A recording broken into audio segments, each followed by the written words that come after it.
Bonjour, nous sommes le jeudi 16 juillet 2026 et le sujet est le nombre de défaillances d'entreprises qui pourraient atteindre 75 000 d'ici la fin de l'année. Je vous en avais parlé il y a quelques mois de nombre des défaillances d'entreprises en 2024, c'était plus de 65 000, en 2025 70 000 et avec le conflit entre l'axe israélo-américain et l'Iran qui a débuté le samedi 28 février, il y a déjà presque 5 mois, ça dépasserait les 80 000.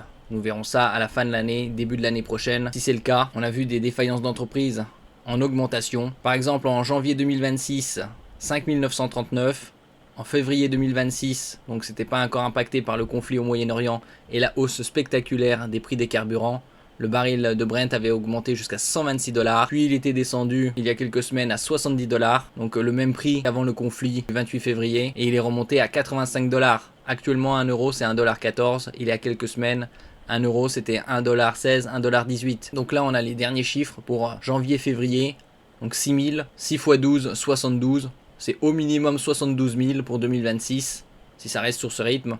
Bien évidemment, faudra voir les chiffres de mars, avril, mai, juin, juillet. Ce sera probablement plus de 6 000, voire même 7 000. Donc 7 x 12, on sera dans les 80, 85 000.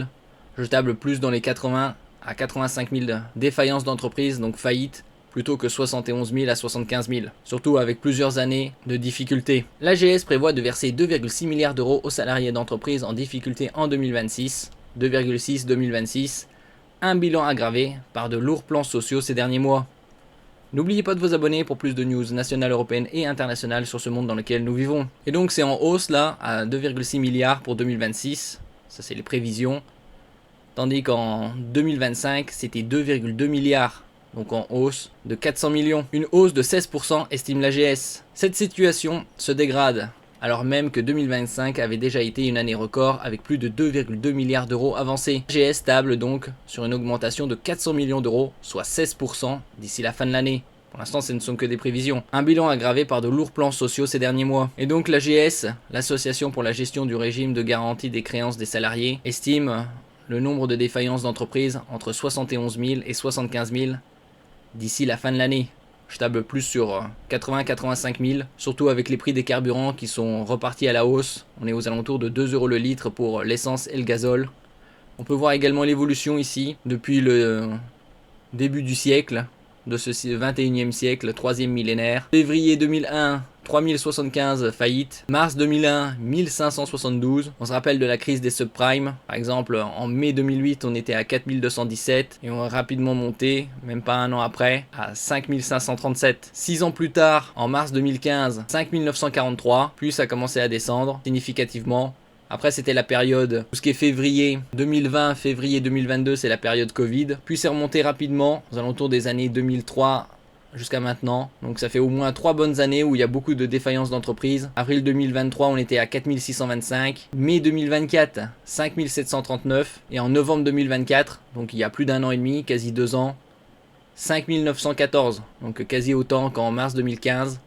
Et actuellement, les derniers chiffres, janvier 2026, 5939. Février 2026, c'est pas encore impacté par les prix des carburants, 6260. Donc 6 x 12, 72. C'est au minimum.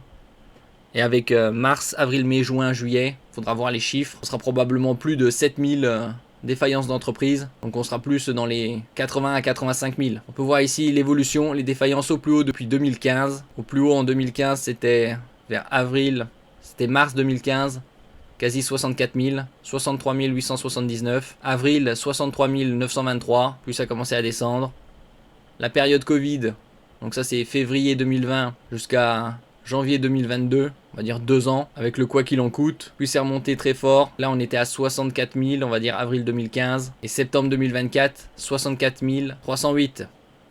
Et là actuellement, les derniers chiffres, mai 2026, 70 077. Défaillance d'entreprise, le niveau de 2008 est dépassé. Le phénomène devient structurel. 2008, la crise des subprimes. Les chiffres de ces dernières années semblent confirmer l'enracinement de la crise au premier trimestre 2026.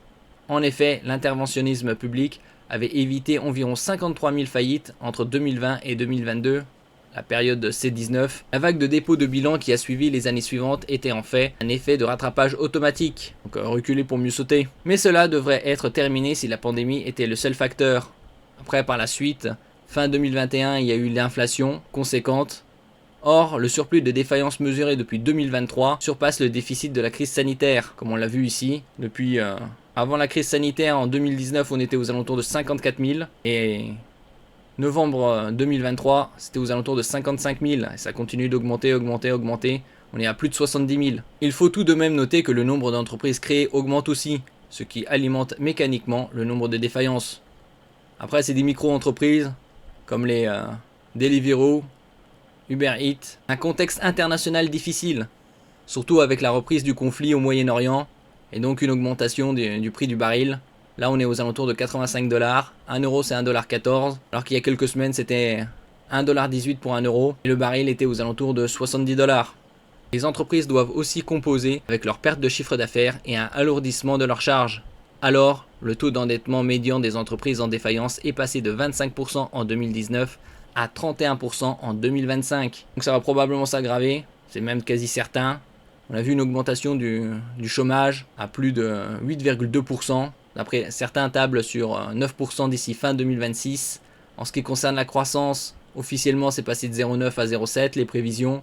Et les économistes tablent, certains, sur 0,4% de croissance en 2026. Concernant le déficit public, le gouvernement espère 5%, d'autres disent que ce sera 6% en 2026.